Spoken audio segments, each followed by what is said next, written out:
Baik, Assalamualaikum warahmatullahi wabarakatuh. Halo semuanya, kembali lagi bersama saya Diogo Indra Putra di channel Pemula IT pastinya. Dan di video kali ini kita akan memasuki segmen saya lupa segmennya apa, ngobrol IT kalau nggak salah ya. Jadi sebelumnya kan saya udah pernah buat video cariin racikan PC buat subscriber saya budget kalau nggak salah 6 jutaan. Dan di video kali ini juga ada salah satu subscriber saya yang nge-DM gitu, Bang, rekomen PC budget 9 jutaan untuk gaming. Dan akhirnya buat aja deh video penjelasan ya, atau video pembahasan racikan PC budget 9 jutaan yang bisa dibilang di request oleh salah satu subscriber dari Pemula IT. Tapi ya dia nggak nge-request untuk jadiin video, cuman ini saya berinisiatif aja gitu kan. Oke, kita langsung saja masuk ke pembahasan. Dan mungkin biar enak kita sambil share screen aja hari ya. Tapi nanti saya bentar lagi mau kuliah. Oke, let's go. Oke teman-teman, langsung saja berikut beberapa racikan rekomendasi. Dan saya sebenarnya cuma buat 3 racikan rekomendasi ya. Dan masing-masing dari racikan rekomendasi tersebut memiliki karakteristiknya tersendiri. Dan kenapa saya buat video seperti ini? Pertama, karena saya gabut.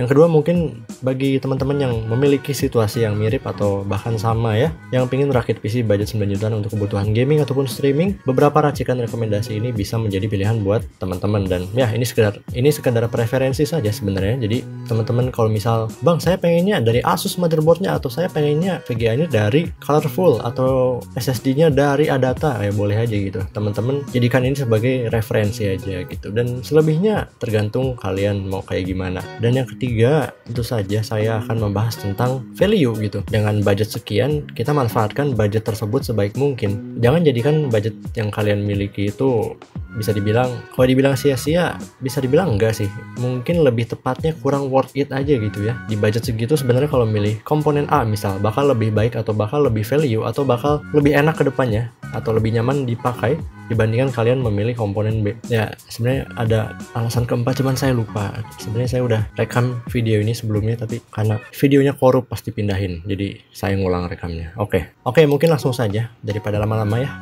Racikan rekomendasi pertama, ini karakteristiknya adalah upgradability priority atau memprioritaskan upgradabilitas sampai Intel Gen 14 coy. Ini bisa di-upgrade sampai Intel Gen 14. Oke, komponennya apa aja yang saya pakai atau saya rekomendasikan kepada subscriber saya tersebut? Pertama, Intel Core i3-12100F atau Intel i3 Gen 12 yang memiliki clock speed 4,3 GHz ya untuk turbo boost-nya, dan menggunakan soket LGA 1700. Dan Bang, 9 juta cuma dapat i3 dong.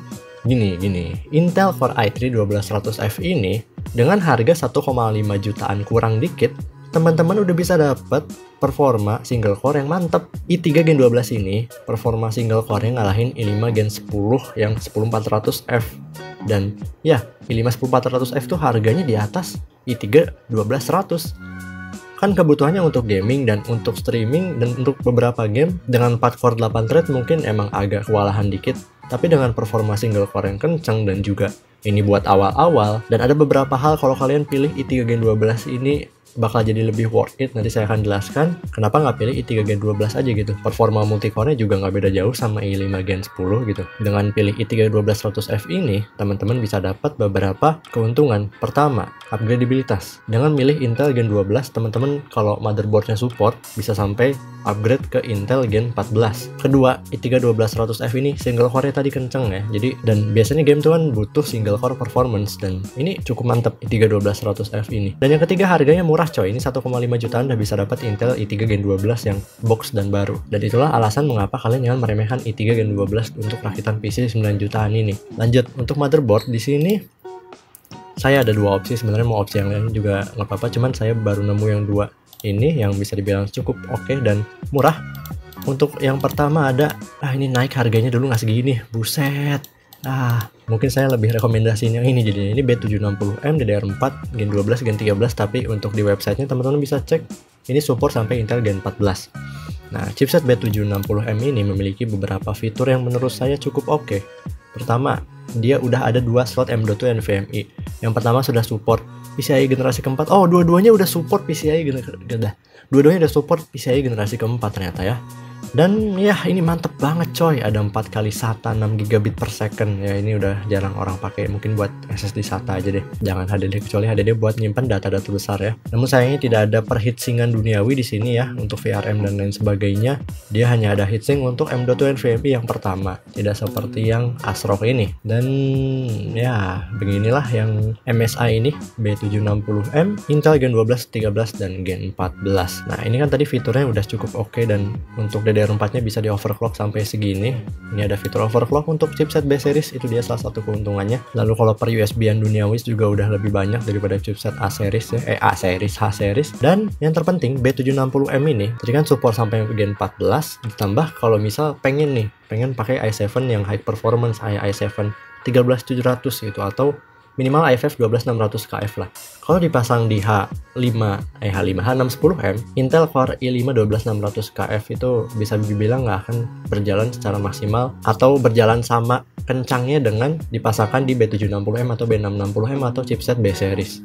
Ada beberapa limitasi yang mengakibatkan hal tersebut gitu kalau menggunakan chipset H610 tadi. Dan dengan B760M ini ya, kalian udah bisa dapat beberapa fitur yang cukup mantap kayak tadi. M.2 NVMe ada 2 dan dua-duanya PCIe generasi keempat gitu ya. Dan itulah kalau kalian pilih chipset kelas menengah, tapi untuk seri bukan yang seri yang atas ya. MSI B760M juga ada yang kelas atasnya nih, yang harganya wow sudah cukup mahal ya, 2 juta ke atas. Namun juga ada yang DDR5, nanti saya akan jelaskan kenapa nggak pilih yang DDR5 aja bang. Oke lanjut, kita ke VGA. Kenapa kita pilih atau saya sarankan atau rekomendasikan RTX 3050. Pertama, budgetnya 9 juta hanya cukup 3050 ya, bisa juga 3060, dan itu ada di alternatif racikan PC, nanti kita akan bahas. RTX 3050 8GB GDDR6 dari Gigabyte WindForce OC ini sudah cukup oke untuk beberapa game terkini, resolusi 1080 pixel, terutama untuk game-game AAA juga udah bisa ya, dengan catatan di FPS playable ya, bukan FPS yang banjir-banjir sampai ratusan, mungkin di 60 sampai 100 FPS-an untuk beberapa game AAA di settingan kanan atau tengah. Dan selain dari performa yang sudah cukup oke untuk streaming, dan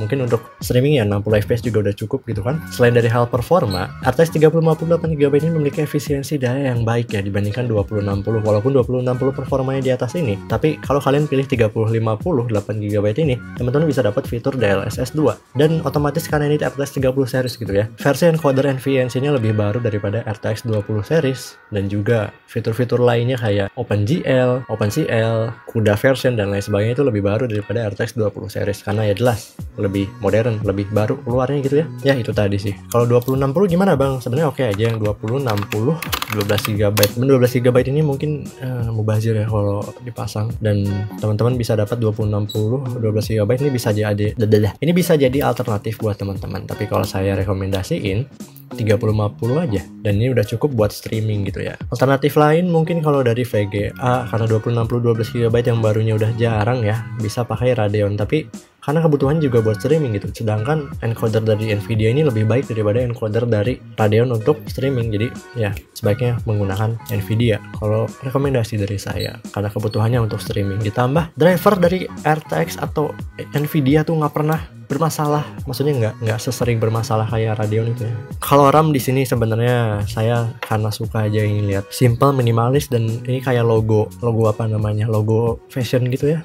Simple, minimalis, putih gitu kan. Harganya juga 500 ribuan. Ini udah 16GB 2x8 dan 3200 MHz. Kenapa saya pilih atau saya rekomendasikan 16GB ini? Karena 16GB bisa dibilang minimal banget untuk kebutuhan zaman sekarang. Ditambah udah Windows 11 dan kebutuhannya juga untuk streaming dan gaming. Ya mungkin di resolusi 1080p. Oh ya, soal VGA juga ini saya udah bilang ke subscriber saya kalau ada pilihan lain mungkin dari 2060 atau nemu yang 2070 second gitu. Kalau misal dia mau second, saya bebaskan lagi ke dia. Jadi ya let's go lanjut. SSD kenapa saya pilih tim Cardea Z44A5. Dari tadi tim grup terus saya kayak suka banget sama tim grup. Sebenarnya ya biasa aja, cuman tim grup tuh murah-murah gitu ya dan mantep. Contohnya ini 800 ribuan udah dapat PCIe generasi keempat 1TB yang speednya tuh diklaim 5000 untuk read-nya dan 4500 MB per second untuk write-nya. Ini sudah cukup jauh dibandingkan PCIe generasi ketiga kayak tim grup MP33 itu kan 2000 MB per secondan, dan tim grup MP33 itu harganya 700 ribuan. Nggak beda jauh sama ini, nambah 100 ribuan aja udah dapat yang PCIe generasi keempat. Dan ya chipsetnya mendukung ini PCIe generasi keempat, jadi manfaatkanlah itu slot PCIe sebaik mungkin. Oke, next. FSP. Kenapa saya power supply kebalik? Power supply kenapa saya pilih atau saya rekomendasikan FSP HV Pro 550 watt 80 plus bronze.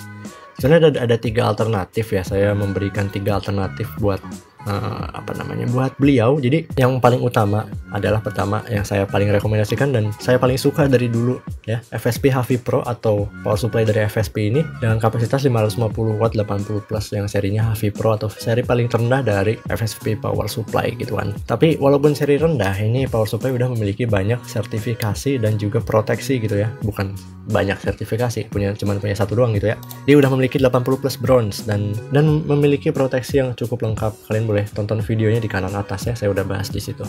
Tapi kan 680.000 mahal bang, yang bener gitu. Untuk di kelasnya FSP HV Pro ini, kalau kita ngomongin tire list mungkin sedikit banyak perdebatan soal tire list ini, tapi kan tire list ini udah diuji sama para ahli gitu. Jadi bisa dibilang tire list itu bisa dijadikan buat rambu-rambu buat teman-teman kalau milih power supply. Dan FSP HV Pro ini saya lihat di, saya lupa nama websitenya apa, dulu pernah saya lihat di sini nih. Nah ini dia, Caltis Network, dan ini masih update sampai sekarang ya, kecuali yang Linus ini udah berakhir kalau nggak salah di 16. Nah di website Cultis Network ini FSP HV Pro itu teman-teman bisa lihat sendiri nanti ya, masuk tire sih ya, teman-teman bisa lihat perbedaan masing-masing tire-nya di sini deh, nanti saya masukin. FSP HV Pro ini walaupun kelas bawah tapi udah bisa masuk tire sih, itu udah cukup baik. Lalu kalau Deepcool saya belum pernah cek ya, ini rekomendasi kedua dari Deepcool F550, tapi ini 80 plus white, harganya 635.000. Sedangkan yang tadi kalau nambah dikit kalian bisa dapat FSP HV Pro yang kalau dari segi brand dan reputasi ini udah sangat baik, dia udah berkecimpung di dunia power supply udah lama banget, jadi kalian nggak perlu khawatir lagi ya. Deepcool juga udah lama, Aerocool juga udah lama. Nah Aerocool gimana bang? Oh ya bahas dulu Deepcool deh. Deepcool ini juga saya rekomendasiin buat alternatif, tapi harganya naik ya, waktu itu diskon jadi 500 ribuan, sekarang 635. Sekarang daripada itu mendingan ini. Dan alternatif terakhir ada Aerocool Lux 550 watt. Bang itu kan PSU kembang api, PSU nanti meledak terus PC-nya kebakar meninggal gitu, gimana bang? Emang iya ya, saya sebenarnya cuman dengar desas-desus doang, tapi saya lihat review sebenarnya bagus, lalu ada pengetesan juga di beberapa reviewer juga cukup oke. Dan juga dengan harga ini Aerocool 80 plus bronze ini benar 485.000, 500 ribuan lah, 500 ribuan ini teman-teman bisa dapat. Power supply 550 watt 80 plus bronze yang dia kalau nggak salah masuk tire, saya lupa, tire F kalau nggak salah ya, cukup jauh sih dengan FSP. Nah itu dia perbedaannya. FSP kalau kalian nambah 100 ribu nih, dari 570 ribu atau 500 ribuan, mungkin nambah 200 ribu lah ya, nambah 100 sampai 200 ribuan teman bisa dapat power supply yang udah jelas bagus ya dari brand FSP gitu, dengan tire yang jauh di atas Aerocool tadi. Kecuali kalau kalian kelistrikan rumahnya udah yakin bagus banget dan nggak akan ada kendala, ini Aerocool juga bisa jadi pilihan. Tapi kalau kalian misal ragu dan pengen PC kalian lebih awet ke depannya karena takut tiba-tiba listriknya bermasalah, ini FSP HV Pro walaupun seri terendah ini bisa jadi pilihan yang terbaik karena di tire list dia masuk tire C. Dan kalau nggak salah, bentar ya, kalau dari Linus kemarin yang dia berhenti sampai 2020, FSP HV Pro itu masuk ke tire D kalau nggak salah, atau B ya sih. Oh ini tire C juga ternyata ya. HV Pro itu masuk ke tire C. Dan kalau Lux itu Aerocool Lux, oh juga tetap di tire F. Dan ya tire C atau D ya, kok sekarang tiba-tiba F gitu ya. Ya ini bisa jadi rambu buat temen-temen ya. Tapi balik lagi, pilih power supply yang berkualitas. Dan sebagai rambu tadi bisa lihat tire list dan paling penting tonton review. Dan FSP HV Pro teman-teman udah bisa cek di beberapa pengetesan, kalau nggak salah ada dari My Club ID. Om Benny beliau sudah ngetes HV Pro ini dan hasilnya ternyata mantap ya. Teman-teman bisa cek banyak reviewer yang sudah melakukan pengetesan terhadap FSP HV Pro ini dan power supply lainnya. Ini jadi nggak worth it karena beda dikit ya sama ini. Bang tapi kan 550 watt 80 plus bronze, emang ada yang lebih mahal dari ini? Ya udah deh, nih 550 watt bronze, bahas dulu deh. Nih Aerocool Lux yang paling murah dan menurut saya cukup oke. Nih Cooler Master bronze 753.000, lebih mahal kan? Lalu Montec 640.000, lebih murah dikit. Ada tak 755.000, MSI 725.000, ya mirip-mirip harganya. Cooler Master nih 755, GameX 7570, lebih murah. Dan apakah GameX ada di tire list? Tire F. Ya, gitulah. Walaupun PS Tires ini nggak bisa jadikan 100% rambu atau patokan, tapi dengan adanya tier list yang dimana yang masukin tier list itu bukan orang sembarangan, dia udah beneran ngetes power supply tersebut. Dan kalau mau lebih jelasnya teman-teman bisa cek reviewer yang udah ngetesnya. Oke, lanjut terakhir ya, casing. Belum terakhir sih. Casing sebenarnya saya agak kurang memiliki pengetahuan tentang percasingan duniawi gitu ya. Kecuali bolehlah Infinity pinjemin gitu ya satu tentang power supply. Casing Infinity Vesta ini kelihatannya cakep gitu ya. Saya pengen review gitu ya dalamnya. Dan ya yang saya cari-cari yang menurut saya oke, dua ini. Karena brand lokal tuh mantap ya. Ini Infinity brand lokal bukan sih? Faro juga kalau salah brand lokal. Mereka jual casing cakep ini 300 ribuan udah free fan 3 coy. 1, 2, 3 nih. Tuh, rainbow lagi ya. Udah dapat free fan gitu ya. 300.000. Lalu ini 400.000 udah dapat 4 fan dan ini udah bisa dipasangin yang ATX ini, casing yang gede ini ya. Nah, mungkin teman-teman kalau ada preferensi lain tentang power supply, tentang casing, Bang lebih bagus dari Lian Li harga 2 juta gitu ya. Ya, boleh aja komen di bawah gitu ya. Namun balik lagi kalau casing ini tergantung nanti subscriber saya mau pilih yang mana. Dan ini opsional lagi, saya sudah bilang ini opsional karena ini dia, saya udah bilang opsional karena cooling bawaan i3 12100F ini udah cukup untuk mendinginkan i3 12100F. Dengan harga 130 ribuan kalian bisa dapat CPU cooler yang ada 2 heat pipe kayak gini, ya. Dan ini sudah cukup oke. Kalau mau yang 4 heat pipe tuh ada Jonesbo CL1400 dan harganya 200 ribuan. Mungkin untuk sekarang belum butuh banget i3 12100F, mungkin kedepannya buat 12600 KF kalau mau upgrade bisa pakai CPU cooler yang seperti ini. Dan oke, apalagi yang saya bahas? Oke, mungkin PC racikan 2 dan 3 saya bahas dikit karena emang perbedaannya juga dikit. Oke, kita bahas PC racikan rekomendasi yang kedua. Perbedaannya hanya ada pada nih, teman-teman bisa lihat ini ke buka 2 pula. Teman-teman bisa lihat di sini ada 2 ini. Ada alternatif kalau teman-teman mau racik PC tapi pengennya Ryzen dan butuh multi-core performance. Ini salah satunya itu Ryzen 5 5500. Kenapa? Dia performa di atas 10400F. Kedua harganya di bawah 10400F. Ini sudah mendukung PCIe generasi keempat hanya menggunakan chipset B550M yang harganya 1,4 jutaan gitu ya. Jadi dengan pilih motherboard yang lebih murah dan CPU yang lebih murah dan memiliki lebih banyak core ya. Jadinya kalau mentingin multi core atau mentingin core yang banyak, teman-teman bisa pilih versi Ryzen ini. Tapi terdapat beberapa kekurangan kalau kalian pilih racikan PC yang ini. Pertama, dia upgradabilitas mentok di Ryzen 5000 series saja. Selebihnya kalian harus ganti motherboard kalau mau pasang Ryzen 7000 series gitu ya. Dan yang kedua adalah ini lebih panas, jadi teman-teman perlu CPU cooler bawaan. Itu bukan kekurangan sih, mungkin lebih ke emang wajar sih karena emang dari segi jumlah cores juga lebih banyak gitu kan. Dan itu aja sih sebenarnya. Ini alternatif kalau pingin atau butuh multi core performance untuk di awal-awal, mungkin untuk kebutuhan 3D modeling atau enggak untuk kebutuhan rendering. Ryzen 5 5500 ini bisa jadi alternatif dari yang tadi. Dan mungkin ada yang fanboy Ryzen pengen Ryzen ya boleh pilih ini. Tapi tetap saja kalau paling ideal menurut saya yaitu yang ini, racikan rekomendasi yang pertama ini. Racikan rekomendasi ketiga ini sama-sama menggunakan CPU yang sama dan selebihnya sama dengan racikan pertama, cuman ada beberapa yang dipangkas yaitu motherboard. Di sini Astro H610M ini support sampai Intel Gen 14, tapi dia chipset H series gitu. Kedepannya kalau mungkin mau pakai CPU high performance, performanya nggak akan bisa maksimal. Ya kemungkinan sih tapi itu. Yang kedua adalah, nah dengan pilih chipset H series juga aja teman-teman nggak bisa overclocking RAM-nya,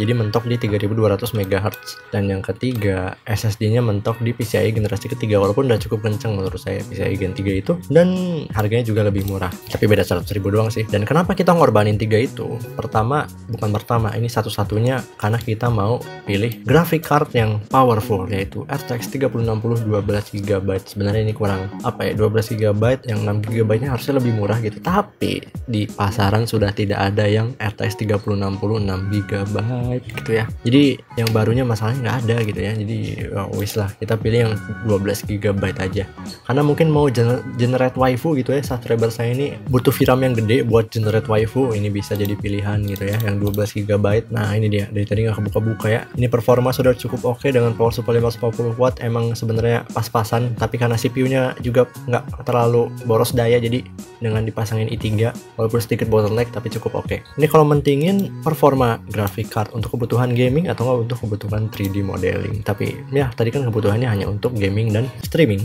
Oke teman-teman, itu saja mungkin ya dari saya. Mungkin selebihnya balik lagi ke teman-teman, dan teman-teman jangan berpatokan pada rekomendasi ini. Mungkin teman-teman setelah nonton video ini cari-cari di internet lagi preferensi teman-teman, mungkin ada yang lebih worth it. Dan kamera saya mati karena limit dari recording file size ya. Oke, intinya kalau teman-teman ada preferensi lain, dan itulah pentingnya kalau sebelum membeli sesuatu, kalian perlu riset sedalam mungkin dan cari harga yang paling, bukan harga apa ya sebutannya, komponen yang paling value untuk budget sekian. Dan kalau teman-teman ada preferensi lain atau bang nggak setuju, mending pakai GT 1030 tapi prosesornya i9 gitu, boleh komen di bawah. Oke teman-teman, itu tadi penjelasan ya tentang rekomendasi racikan PC budget 9 jutaan. Dan teman-teman jika ada preferensi lain atau bang ini nggak worth it bang, ngapain 9 jutaan pakai PC kayak gini gitu, bentar.